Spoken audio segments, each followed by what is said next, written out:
جايبين لكم النهارده وصفة الرقاق بقى من بيت الرقاق نفسه بقى اللي هو مامة أماني. بجد بتعمل أحلى رقاق في الدنيا، وكمان في الفرن بتاع الحطب. يعني مفيش أحلى من كده. قبل ما نبتدي الفيديو ما تنسوش تشتركوا في القناة وكمان تحطوا اللايك. وزي ما انتوا شايفين كده طالع معانا تحفة وطري وأكتر من رائع.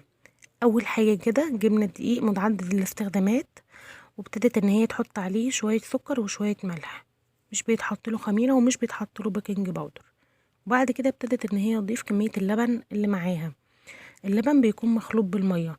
لو احنا طبعا في البيت بنعمل كميات يعني اقل من كده، بتكوني خلطة اللبن مع المية في الاول.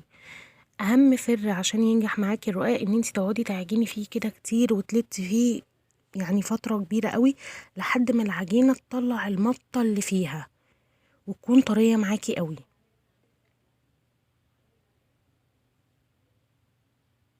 بالشكل اللي انتي شايفاه دوت. وبعد كده بدأوا بقى ان هما كده يحطوا السمنة عليه. انتي ممكن تحطي سمنة بلدي خالص، وممكن كمان تحطي نص سمنة بلدي ونص سمنة من نوع تاني.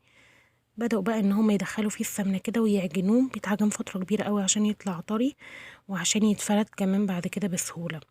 طبعا لو احنا في البيت بقى هنحط لكيلو دقيق تقريبا كوباية الا ربع سمنة او نص كوباية سمنة، على حسب انتي ما بتحبي الحاجة. لو انتي بتحبيهاش دسمة قوي ممكن تكتفي بنص كوباية، ولو انتي بتحبيها بقى كده مليانة سمنة كده ودسمة هتكتري لحد كوباية.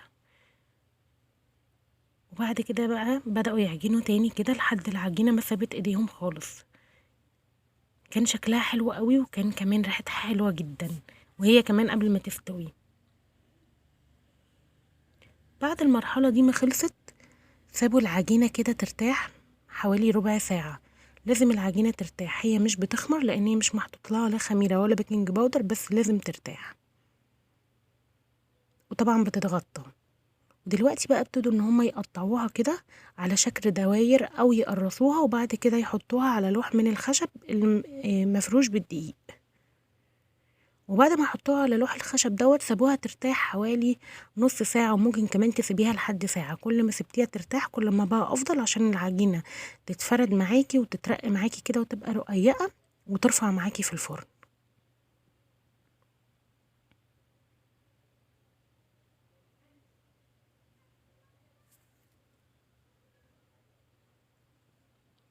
بعد بقى ما خلصوا كل الخشب اللوح بتاع الخشب دوت وملوه كده بالعجين زي ما انتوا شايفين، غطوا بقى العجين كده بحتة قماشة. وبعد ما رفع بدأوا ان هما كده يفردوا بيه في الشكل اللي انتوا شايفينه دوت.